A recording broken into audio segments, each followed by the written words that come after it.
What is going on, guys? It's EmeraldGamer7 coming back at you with another video. Here to give my thoughts and opinions on the newly announced game console by Valve called the Steam Deck, which I am calling it could be potentially the Nintendo Switch killer. Alright, we got a lot to talk about, so let's just get right down to it. This article comes from TheVerge.com. I'll leave a link to the article down in the description below. That way you guys can go check it out. I'll read you some parts of it, then I'll give you my thoughts and opinions on the subject. I will also leave down a link in the description to check out IGN's video that they did on it. They covered it and everything. It seems like it's going to be a really good new console / laptop. So some of y'all are probably wondering, hey, what is the Steam Deck?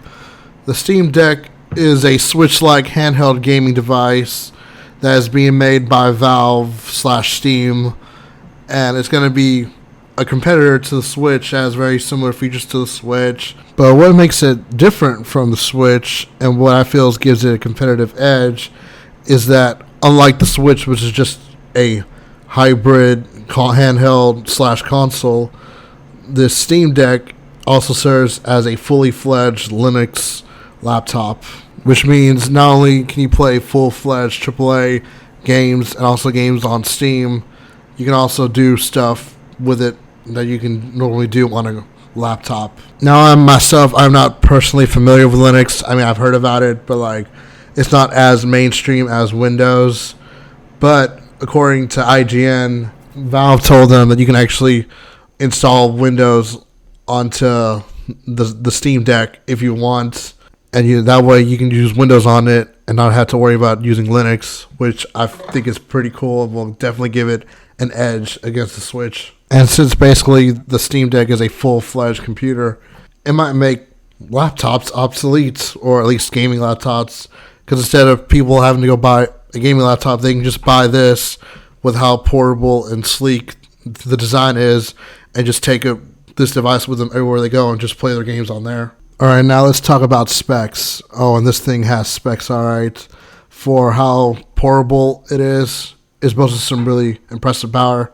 It has an AMD APU containing a quad-core Zen 2 CPU with 8 threads and 8 compute units worth of AMD RDNA 2 graphics alongside 16 gigabytes of LPDDR5 RAM. Now, I'm not a huge tech expert. I do know a lot about tech, but that's just something that's a little bit out of my comfort zone, but I'll do my best to try to explain what all that means.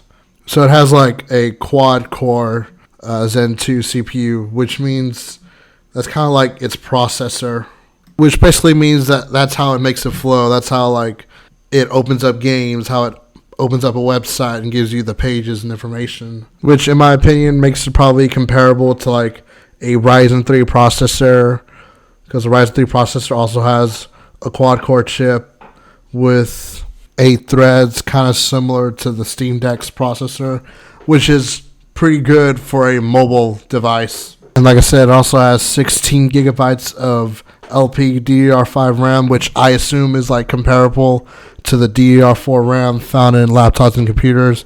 And 16 gigabytes should be enough for any game that's out there to play. Now, according to the IGN video, Valve told IGN that the Steam Deck will have 2 teraflops of GPU performance, which I guess I cannot stress this enough, incredible for a portable console. Keep that in mind.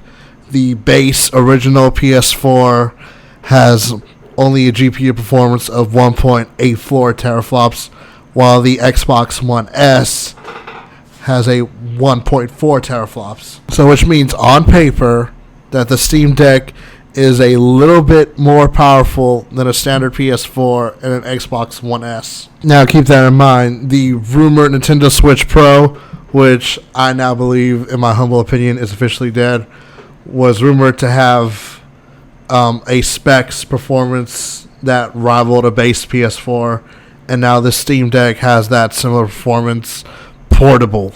I cannot stress that enough how powerful this machine is. Now, similar to the Nintendo Switch, the Steam Deck will have a 720p resolution screen, which is also the same thing as a Nintendo Switch, which it's not a big deal. Games will still look nice on it, and it's a portable console slash laptop, so I don't mind it having a 720p screen. Also, it seems that the battery is going to be impressive. Now, Valve claims like for lighter titles and lighter uses, you can probably get about 7 to 8 hours. Now, if you play like a little bit more of a demanding game, like I know it's kind of old, but if you're playing like Portal 2, you'll get roughly about 4 hours before you have to charge it. Now, if you want to lower the frame rate down to 30 frames and play Portal 2, they say you can get about 5 to 6 hours of game time, which compared to the Nintendo Switch averages out to about 3 to 5 hours, depending on what game you're playing and how demanding the game is.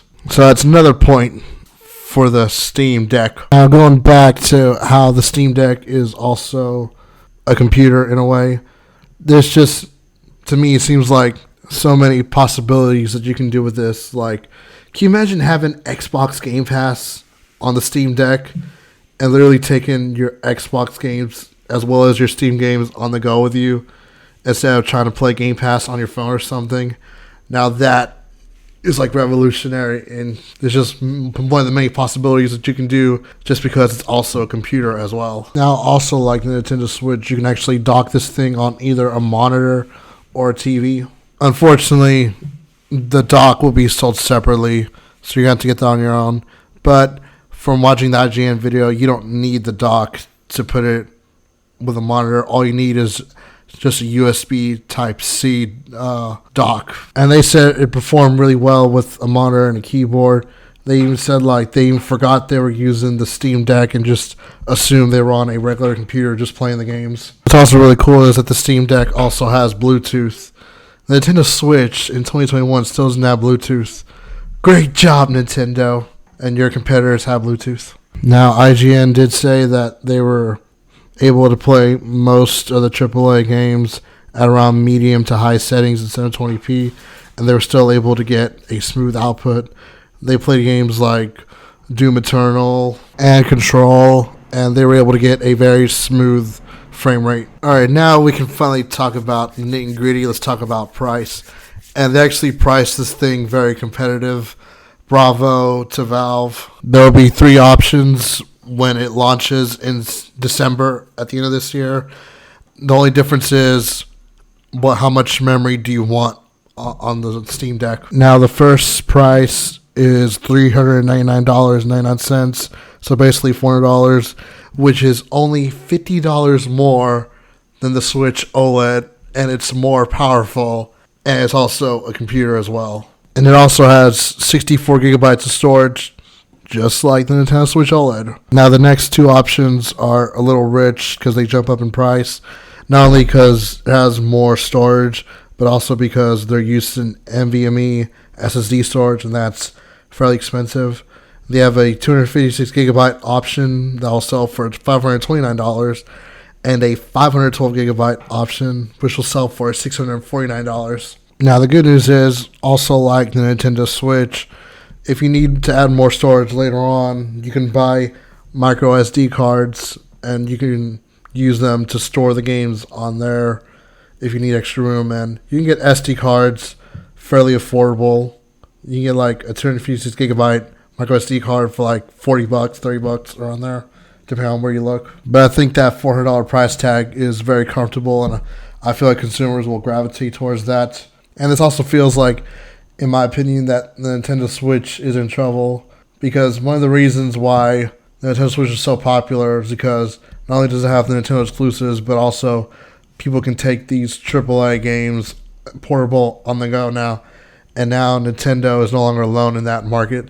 Now here's the Steam Deck, which has more powerful specs than the Nintendo Switch, so people can continue to play those AAA third-party titles on the Steam Deck. And it's, like I said, only $50 more than the Switch OLED. And I felt like had Nintendo had announced the Switch Pro and not the Switch OLED, people would just save their money and just buy the Switch Pro instead of potentially gravitating towards this Steam Deck console / laptop. Anyway, guys, that's just my thoughts and opinions on the subject. If you enjoyed this video, make sure you give me a like and subscribe below. I got more videos coming out soon. And if you like this gameplay, also leave my Twitch info at the bottom so that way you can give me a follow there.